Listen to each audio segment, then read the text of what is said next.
Welcome to my new blog. ये मुंबई है। मुंबई में आप सबों का स्वागत है, जोहार है। और हम आए हैं मुंबई असर के द्वारा जो मुंबई क्लाइमेट वीक का सप्ताह चल रहा है, इसमें झारखंड से मुझे भी बुलाया गया है और इस पार्टिसिपेट में मुझे भी बोलने का अवसर मिला है। तो आप सभी को लेके चलते हैं जहां मुंबई क्लाइमेट वीक चल रहा है। जिस तरह आज पूरा देश दुनिया में जलवायु परिवर्तन हो रहा है, इस पर कुछ चर्चाएं हो रही है, तो इसमें मुझे भी बोलने का मौका मिला है। तो आप सभी को लेकर चलते हैं जहां मुंबई जियो वर्ल्ड कन्वेंशन सेंटर है। इसी सेंटर में मुंबई क्लाइमेट वीक एक सप्ताह से चल रहा है। तो चलिए वीडियो में बने रहे, आप सभी को लेकर चलते हैं जहाँ पर मुंबई क्लाइमेट वीक चल रहा है। तो चलिए वीडियो में बने रहें, आप सभी को लेकर चलते हैं सीधा जियो कन्वेंशन सेंटर।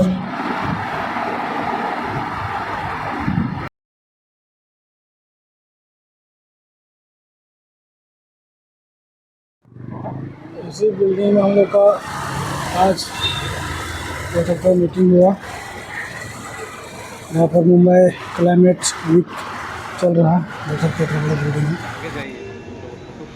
अच्छा,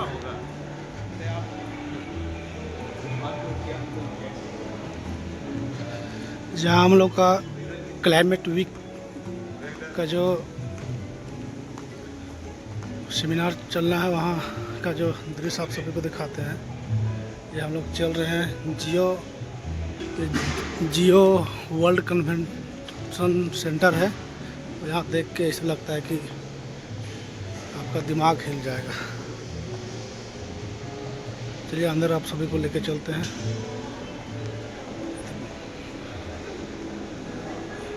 जियो वर्ल्ड कन्वेंशन सेंटर है और काफ़ी बड़ा बिल्डिंग है। कॉम्प्लेक्स ऑफ पंचायत की ओर से हम लोग आए हैं।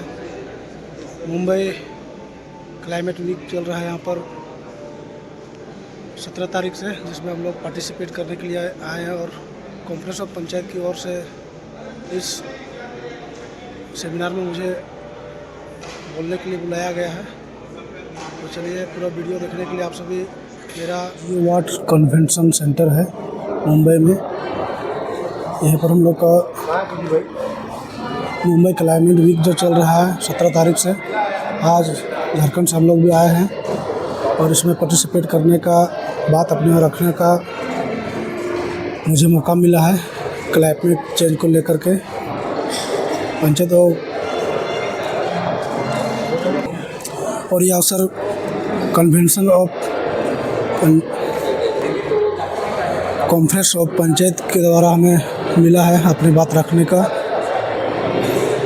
इसी हॉल में हम लोग का आज का सेमिनार चलने वाला है। यहाँ के मंत्री भी आए थे उद्घाटन में। ये 17 तारीख से चल रहा है मुंबई क्लाइमेट वीक। आज 19 तारीख है और अपनी बातों को रखने का हमें मौका मिला है। तो चलिए आप सभी को इस तरह का यहाँ पर बैठने का व्यवस्था है और अपने बातों को रखने का।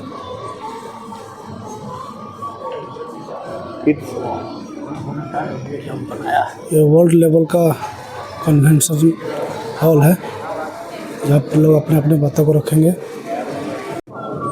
तो ये इस तरह का यहाँ पर कन्वेंशन हॉल है। तो झारखंड से कॉन्फ्रेंस ऑफ पंचायत का प्रतिनिधित्व हम कर रहे हैं। तो यहाँ हम लोग बैठे हैं, गुलाब सर है, बगल में चंद्रदेव सर है, बिहार से मुखिया जी है, और बगल में जो बैठे हैं वो हजारी पंचायत के मुखिया श्रीमती तारामणि देवी जी हैं। तो हम लोग आ चुके हैं और we want to also bring many languages. India also and speak many cultures and many languages.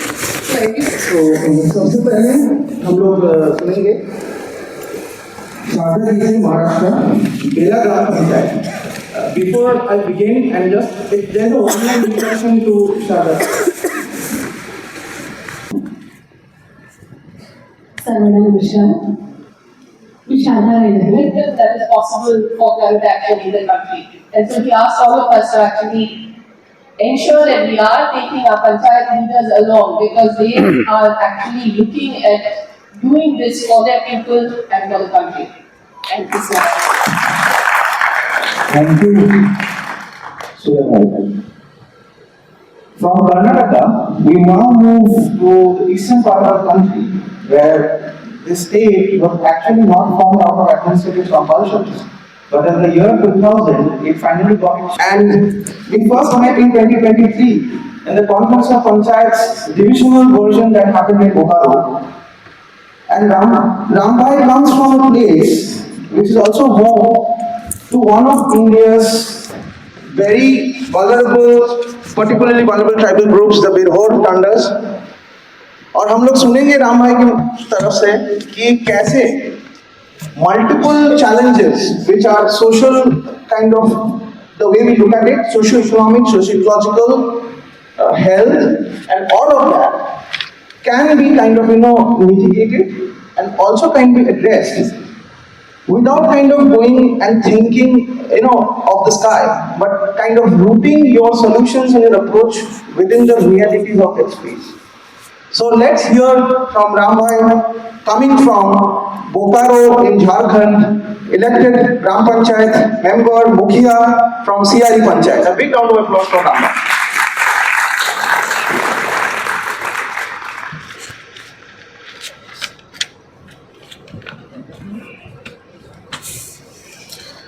सभी को हमारे ओर से जोहार। मैं आप सबों के बीच सिहारी पंचायत का बदलाता भविष्य के विषय में कुछ बात रखना चाहूँगा। मेरा नाम रामवृक्ष मुर्मू है। मैं झारखंड प्रदेश बोकारो जिला सिहारी पंचायत से आया हूँ और सिहारी पंचायत का मुखिया हूँ। 2022 में निर्वाचित हुआ और मेरा उम्र 36 वर्ष है। हम जो रहते हैं, मेरा जो टोला है, टोटल लगभग 150 से अधिक घर है। और जब हम अपना बचपन को याद करते हैं तो हमारे सामने जो बचपन से आज तक हमने देखा, हरा भरा जंगल, भरा हुआ नदी, पानी से भरा हुआ तालाब, ये मुझे पंछियों का चहचहाट, ये हमारे आंखों के सामने उभर कर आता है। आज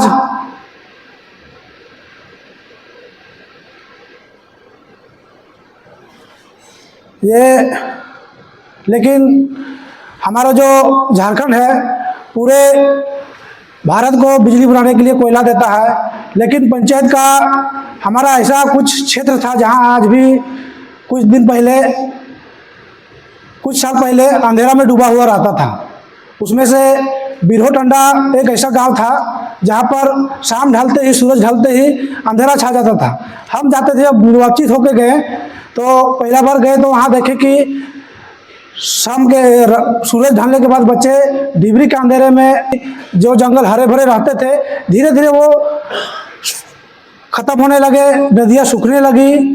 तब हमें मिला 2023 में मुझे और मेरे पंचायत को एक सेमिनार में जाने के लिए, जो कॉन्फ्रेंस ऑफ पंचायत का था, जहां हमने सुना शुरू में वहाँ पर बातें हो रही थी जलवायु परिवर्तन को लेकर के, आजीविका को लेकर के और पर्यावरण को लेकर के। शुरू ऐसा लगने लगा कि हम आगे कहाँ फंस गए, ये लोग तो बड़े बड़े बातें कर रहे हैं, इससे हमको क्या मतलब है।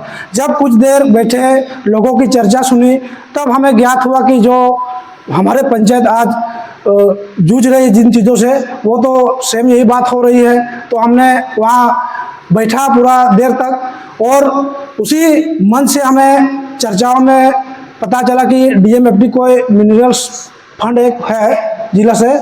तो हमने समझा कि वहाँ पर लोगों ने कहा कि इससे आजीविका, पानी के लिए, गांव में बिजली के लिए, इससे भी काम किया जा सकता है। तो काफ़ी हमें खुशी हुई कि चलिए अच्छा मंच में आए हैं और बहुत कुछ हमें वहाँ पर जानकारी मिली। जब हम पंचायत लौट के आए तो हम सोचने लगे कि नहीं, अब हमको बैठना नहीं चाहिए। जब इन सारे चीज़ों से हम एक इंडस्ट्रियल एरिया और माइनिंग एरिया से आते हैं और अगर ये हमारे पास सुविधा है तो क्यों ना हम इस पर काम करें। तो हम लोगों ने ग्राम सभा बुलाई, उस ग्राम सभा में बैठे, लोगों के साथ चर्चा की और सबसे पहले जो हमारे पूरे भारत में जल जीवन मिशन के तहत चलता है, लेकिन हमारा जो पंचायत है पूरे 15 किलोमीटर रेडियस में है और क्षेत्रफल ऐसा है कि जंगल पहाड़ों से घिरा हुआ है, जो कि कुछ क्षेत्र छूटे हुए थे, जहाँ पर हम लोग समझने में भूल की थी कि ये लगाने से क्या होगा, नहीं काम करेगा।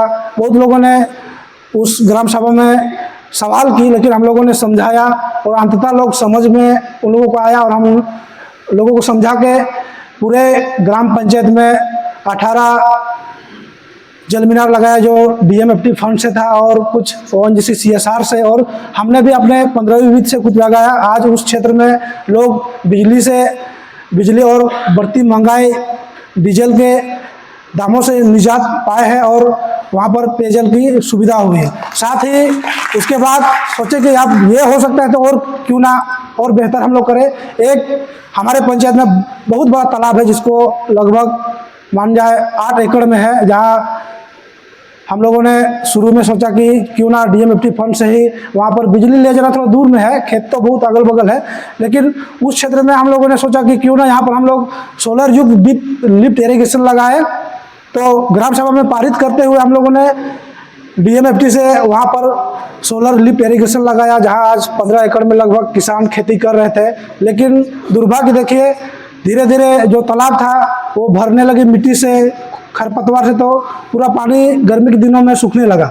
तो हम लोगों ने पुनः इस चीज़ को गंभीरता लिया गांव वालों के साथ और उस तालाब में हम लोगों ने DMFT फंड से ही 3 बार ग्राम सभा करके उसको गहरीकरण और सुंदरीकरण करने के लिए भेजा, लेकिन 3 बार हम लोग असफल रहे।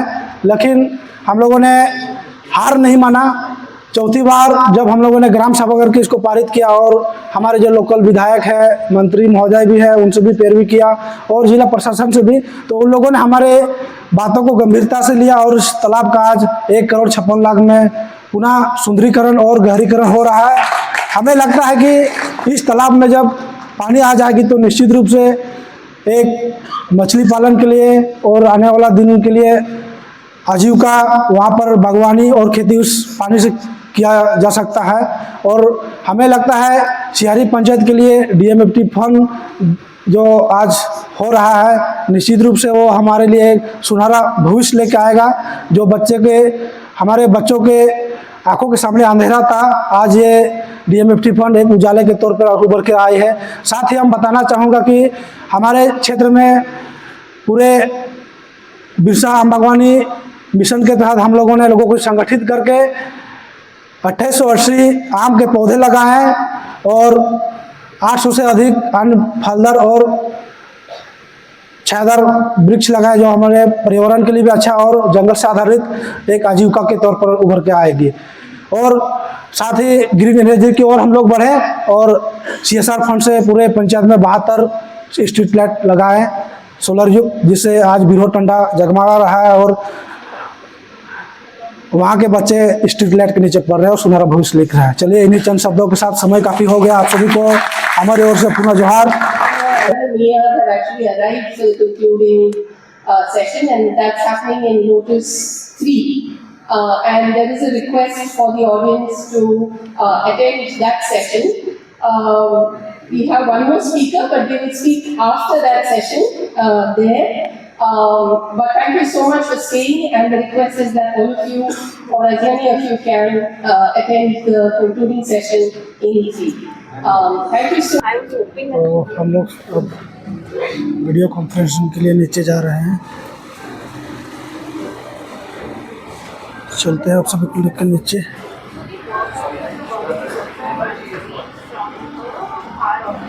वीडियो कॉन्फ्रेंसिंग नीचे होगा हम लोग का।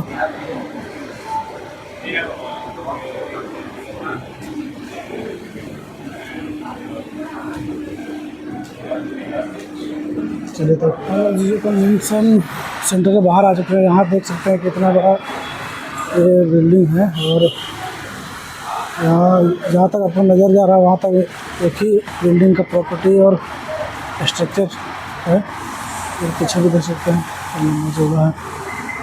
तो सबसे बड़ा वर्ल्ड लेवल का ये कन्वेंशन जियो का है। तो हम लोग चल रहे हैं मुख्य जी के साथ। तो हम लोग क्रिकेट स्टेडियम कॉम्प्लेक्स आ चुके हैं। यहाँ पर खाने की व्यवस्था है, तो अंदर चलते हैं आपको लेकर। क्रिकेट स्टेडियम कॉम्प्लेक्स है, तो यहाँ पर हम लोग खाने की व्यवस्था है, तो हम लोग लिफ्ट में चलते हैं आगे ऊपर फ्लोर में। तो यहाँ पर हम लोग चले खाने के लिए, यहाँ खाने का व्यवस्था है। ये अंदर जाके दिखाते हैं आप सभी को, वीडियो बने रहे।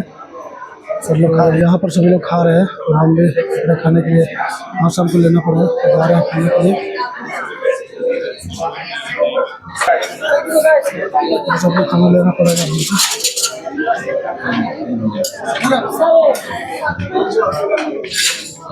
अभी आपको सुनेंगे। मिला है, खा चुके हैं। तो ये मुंबई क्रिकेट क्लब है, और यहाँ पर हम लोग लंच के लिए आए थे।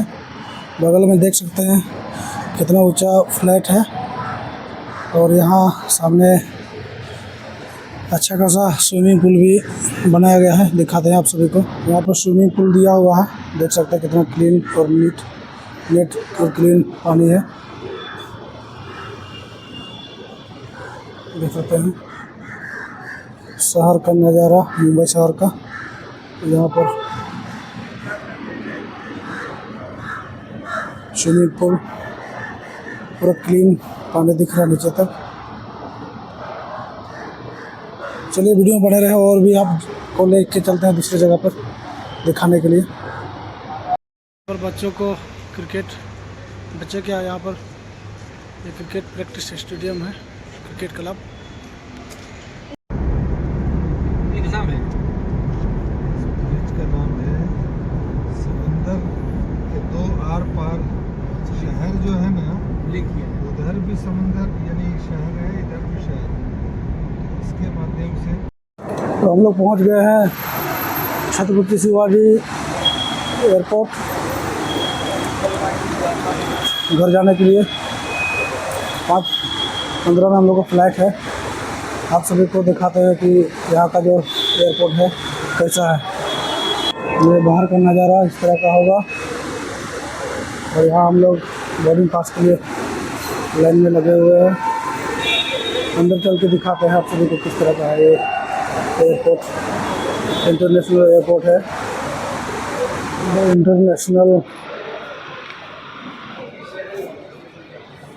एयरपोर्ट में बहुत सारा देखने को आपको मिलेगा, मॉल के जैसा।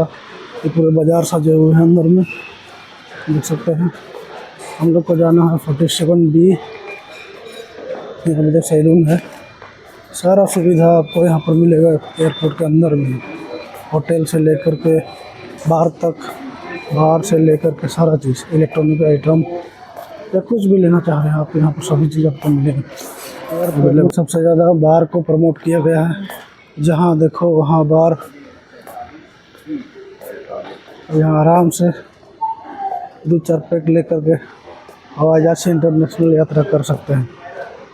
जो अब हम लोग चलेंगे एरोप्लेन के अंदर में। एरोप्लेन लगा हुआ है बगल में एयर इंडिया। चलते हैं 47B, इसी यहाँ से जाएंगे आगे की ओर। आपका बोर्डिंग पास का मेन गेट एरोप्लेन का।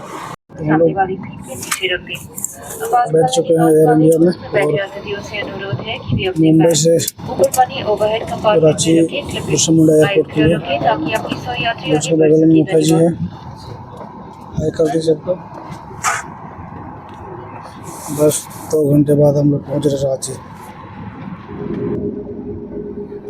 तो ये हम लोग उड़ान मारने के लिए तैयार हो चुके हैं, और हमारे फ्लाइट है चल चुके हैं रनवे में।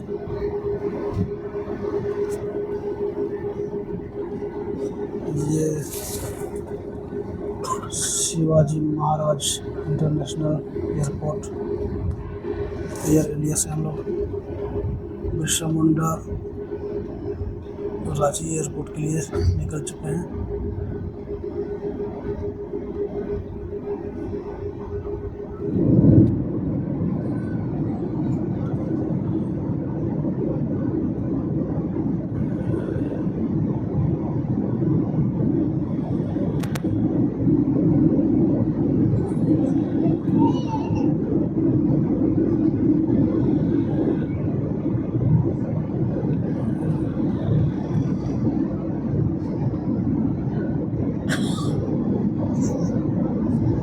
हवाई जहाज के ऊपर का जो नज़ारा होगा आपको देखने में, बादलों के ऊपर से हम लोग जा रहे हैं। ये बादलों का जो नज़ारा है काफ़ी खूबसूरत है। ये एयर इंडिया की फ्लाइट, और ये देख सकते हैं नीचे नीचे बादल का नज़ारा देखने को मिल रहा है।